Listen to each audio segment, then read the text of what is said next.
33 years ago, 16 Serbian civilians boarded a bus to go to work. When their road briefly entered Bosnia, a group of monsters was waiting for them there.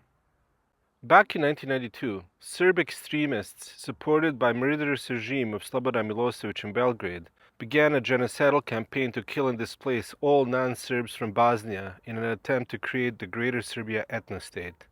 However, they were not the only non-Serbs targeted. In the Serbian village of Sjeverin, which was composed mainly of Sanjak Bosniak Muslims and located on the border of Serbia and Bosnia, the fear and intimidation had already set in.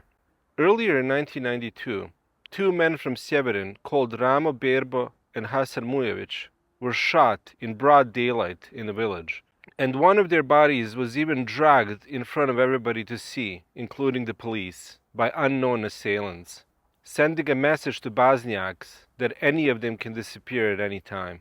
On the morning of October 22, 1992, a group of Bosniaks from the village boarded a bus traveling between the two Serb cities of Sjeverin and Priboj on their way to work. However, due to geography and roads, they had to briefly enter Bosnia on their journey.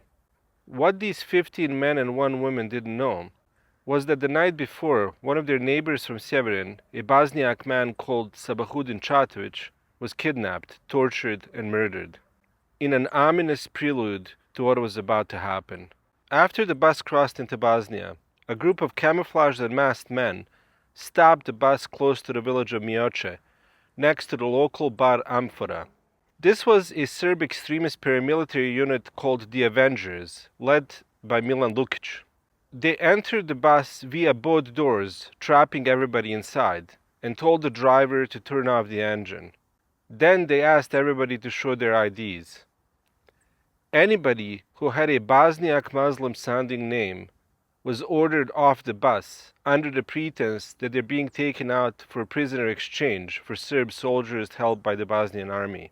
A member of the Avengers then told the bus driver to continue his route, but not before telling the entire bus, and I quote, "You didn't see or hear anything that just happened, because if you did, we know who you are and we know where to find you."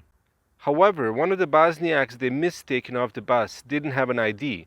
He was a 13-year-old child who would later be witness to the kidnapping. When the bus arrived to Priboj, Serbia, and the kidnapping was reported, the local police simply ignored it, signaling that everybody may have been aware of what just happened and was told to stay quiet. Meanwhile, earlier, the Sanjak Bosniaks of Sjeverin who were kidnapped were shoved into the back of a truck, which began to move towards the area of Višegrad, accompanied by a few members of Lukic's paramilitary. It quickly became clear to the kidnapped group they were not heading for any kind of a prisoner exchange, as they were ominously told to sing Serb nationalist songs.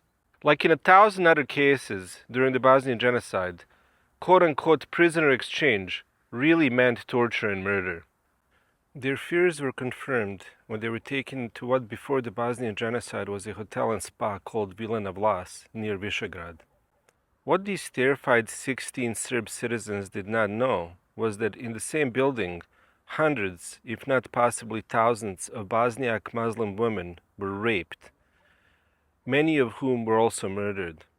Or that inside the pool of that hotel, Bosniaks were subjected to suffocation and murder.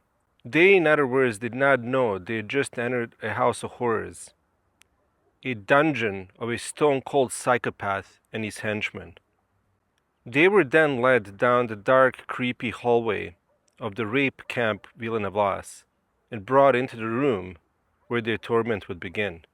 Lukic was so proud of what he was going to do that he even summoned a photographer called Milan Timotic to take the photos of the beatings and tortures. The Avenger paramilitary unit began to beat the men with wooden sticks and batons, punch them and kick them until the floors became slippery with blood. This was not merely Lukic enacting his psychopathic fantasies.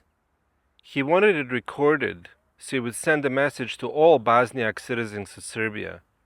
We're coming after you once we genocide all the Bosniaks in Bosnia, the same way that the earlier public murders of the men on the streets of Sjeverin were meant to send the same message. After the torture photographs had been taken, The 16 were loaded on a truck again and taken to a bridge on River Drina. One by one, their throats were slit and they were thrown into the river. Meanwhile, families, the murdered men and women, went straight to Belgrade to request a meeting with Milosevic, who rejected them. A separate meeting was held in Priboj, Serbia, attended even by the head of Bosnian Serb military, the infamous Ratko Mladic, to supposedly figure out what happened to these 16 Serbian citizens. Only a single person during this sham meeting was actually speaking the truth and said the quiet part out loud. The man was called Zoran Čirković. Ili misle da je 17 glava malo? Jer treba još neko da strada? Jer treba sve da pobijemo? Jer treba sve muslimane da očistimo? Da bi se Srbi raširili. Nema meni Srbinu mesta ako ih budemo ubijali. Ja neću da učestvujem u tom krvavom piru. Meanwhile, in Sjeverin, the fear and dread had begun to set in, as some Sanjak Bosniak families began to leave and head to places where they felt safer. The effect of the murders had accomplished the larger goal of compelling some Bosniaks to leave the villages in Serbia and possibly the country altogether. And all the while this was happening, no big protests in Serbia happened in favor of the humiliated, tortured, terrified, and murdered Bosniak Muslims of Sanjak, sending a message that they simply did not matter to the rest of the Serbian population. In the 33 years since, what appears to be a Serbian government role in this massacre was never investigated. Only a single body was found when a dam controlled by Serbia went into maintenance mode, lowering the level of the water in Lake Peručac and revealing hundreds of dead bodies inside the lake.